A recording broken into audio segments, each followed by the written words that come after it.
Hi everybody, I'm George Wooden from BW Unlimited Charity Fundraising, your charity fundraising one-stop shop. This is going to be probably video number 3, volume 3, in a series of instructional videos I'm going to give you.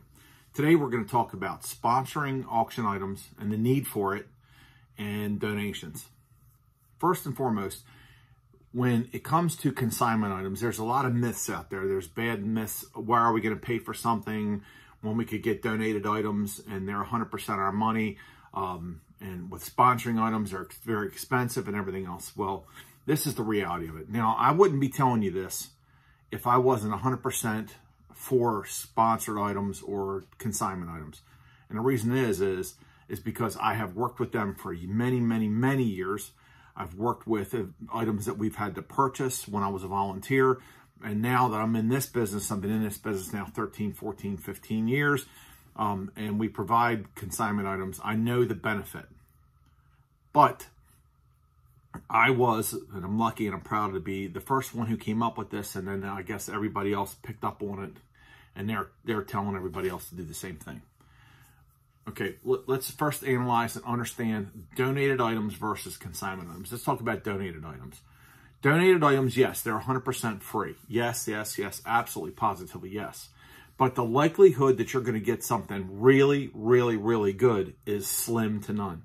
And the reason why is 5 million charities across the United States. Everybody is asking for donations. Your local stores, your local restaurants, everything else, they're used to being bombarded with everybody asking them to donate something. So local restaurants and local stores will often give you a gift card.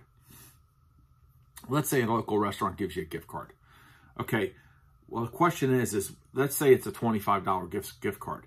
You think that's incredible, great, or a $50 gift card, great. We're going to take it and we're going to put it on our silent auction. Someone's going to give us $50. It's not the case. In fact, it never goes for retail. If it even gets 50%, you'll be lucky. What it's bringing, they're bringing about a quarter, at the most, at half of retail. I have never seen them go any further than that. People just don't want to pay full retail on something they can buy. And the question is, have you ever bought yourself a gift certificate? And the answer to that is no. That's why they're called gift certificates, right? You give them away as a gift. So, donations.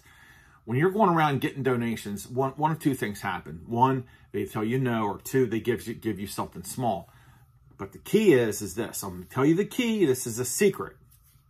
One, when you walk into a place, you should have a donation letter. This is obviously just a blank sheet of photo paper, but you should have a donation letter, donation request letter. Let's say you walk into a Home Depot or Lowe's or any hardware store and you want something from there.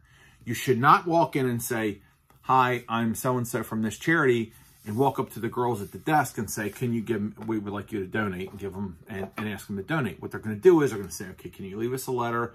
Do you have a letter? And then we'll put it through our corporate or whatever else. So you walk in and you find what you want to get donated. You find it. Let's say it's a grill. Now, I just had a talk with one of our clients down in Georgia/Tennessee this morning, and I said, go into one of these places up here, Lowe's and Home Depot are all over the place. Go in there, find the best grill with the most amount of dials on it, and walk over and ask for that grill to be donated. Ask for the item you want to be donated. Ask for that. The only thing they can say is no, yes or no. Likelihood of them saying yes is 75 to 80%. You don't want to undercut yourself, because if they say yes, you don't tell them what you want, they're going to say, okay, great. How about we'll donate this screwdriver? Now, what is this screwdriver going to do for you?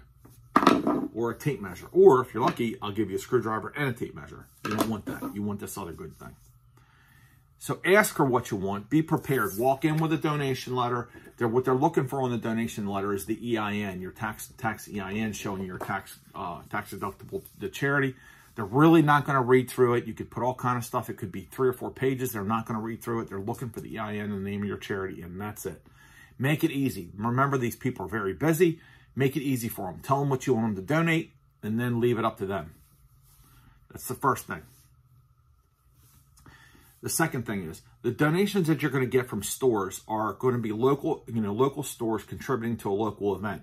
If your guests really wanted those items, they would go in and buy it themselves. So understand this. When you walk into a store, they're normally going to be local area stores donating things that people are familiar with. And the likelihood of them giving you the best of the best doesn't exist. What they're going to do is they're going to often donate things that they can get rid of or that are not moving in the store.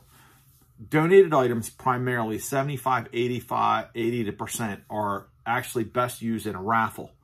So when you're thinking great raffle items, that brings 5 to 10 times their retail in a raffle because everybody likes to buy raffle tickets. So those are donated items. Remember I said this, that George the bald-headed guy from BW Unlimited said this. Don't ask, go to your chapter chair, your chairman or your committee chair and say, hey, what kind of donation shall we get? Ready? Write this down. Here's what you should get. Ready? Here it comes. Large or small, you'll take it all. Get it. I don't care what it is. Get it. Get the donations. Get donations. Get donations. Get it. Get it. Now, the other thing about donated items is this, is that often charities will get the same donation year after year after year after year after year after year. You often see this with Johnny Smith's vacation home. They'll put it up for auction every year. The first year it does really great, right? Really, really, really great. Everybody bids, and that's awesome. The second year you put it up, now the audience has gotten slimmer because the last bidder went. It's gotten slimmer. It's gotten slimmer. It's gotten slimmer. And a lot of people know Johnny, so they could go over to John and ask him for his vacation home anyway. And believe me, this happens. So they use the same things year after year after year after year. Now, so it's repetitive. Donated items reused. One, they put them in the silent auction. And the other thing is they put them in the silent auction. They don't do very well in a silent auction because they have a known value, because people know what it's worth. 3, it's from a local area. 4, it's not very exciting. And 5 is you can go buy it yourself, or it's a gift certificate and nobody buys them. Just like gift baskets. Nobody wants really gift baskets. And how does the proof in that? Have you ever given away a gift basket for Christmas? Most of the time people say no. Great, great, great, fantastic raffle items. So in replacement of that, not in replacement, but we want donated items. We want them. You want donated items. You want them because, hey, you might get something really great and you got to be true to yourself. You might get something really great that should go in a silent auction or even in a live auction. But most of the time, and you got to be honest with yourself, they're not exciting. They're great gifts to put gifts or presents or whatever prizes to put on a raffle. So we need those. We need donated items. You don't want 100% consignment items. So I'm moving over to consignment items. So one night I'm laying in bed and I'm thinking to myself, you know, what can I tell my clients? What can I tell my clients that would justify getting items? And I'm thinking to myself, well, most of the time, a lot of people can't afford, say, gold sponsor, $5,000, silver sponsor, $2,500, $1,000 bronze sponsor, or these high-level sponsorships. They can't afford it. But a lot of businesses and a lot of people out there can definitely afford a smaller sponsorship fee. Like, let's just say you have a one of our items, it's $250. Well, you go over, you find somebody in the area, and there's a lot of businesses, a lot of professionals like realtors, doctors, lawyers, accountants, you name it. You walk around and you ask them to sponsor an item. Now, if you work through us, we'll often do you a sponsor catalog, and it'll have the item in the catalog. It'll say, they'll show you a picture of it. It'll have the amount, the name, the whole thing in there. And you say, hey, could you sponsor one of these items? Now, let's just say Joan Smith from ABC Realty. Joan says, sure, I'll sponsor that thing. Now, you got to understand, what are these people looking for? A, yes, they're looking to help your charity. But B, they're looking for advertisement. They want to be advertised. So Joan says, sure, I'll sponsor that thing right there. I'll sponsor that. So she cuts a check. She writes a check to your charity. You turn that check in, say $250 to your check. Now, it could be $250, it could be $500, it could be $1,000, it could be down to $50, $60. These small things, sponsoring these items. They cut a check to your charity. Now, you go through this catalog, you're talking about, these are direct donations directly to your charity. Now you're literally filling up your bank account with these sponsorships.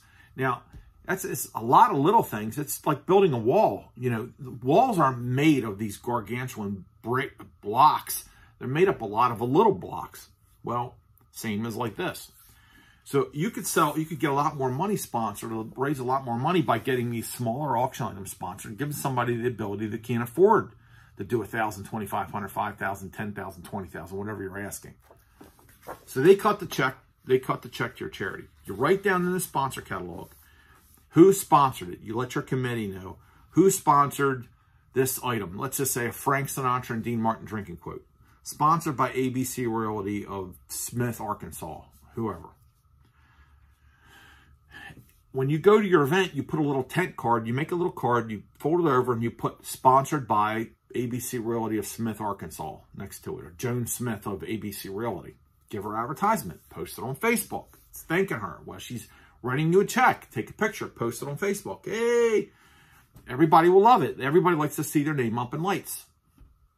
Now, the consignment auction on them, you already basically have it paid for. If you start the bid at 20% above, whether you're working with my company or some other company, you start the bid at 20% above. The $250 items start at $300 because on the very first bid, you're guaranteed to make money. Let's just say it sells for $500.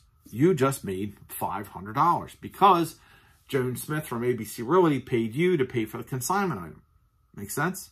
Now, here's the cool part. So you take that money she paid you, you pay us, or one of the pieces of the money. Now you made 100% of it. Isn't that cool? Now, it doesn't benefit the consignment company at all. Not at all. It benefits you and your charity. Now, here's the cool part.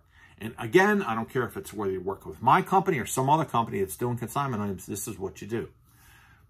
Joan Smith cuts you a check. She says, sure, I'll sponsor that item. She cuts you a check for $250. Put it in the bank. You start the bid at $300 and nobody bids. Nobody bids. Nobody bids. You're not out of a loss. Well, the consignment company, like mine, will take the item back because it's consigned, no cost out of your pocket. Take the item back, and you still keep the $250 sponsorship fee. So it's a win-win. It's a win for the sponsor because she got advertised.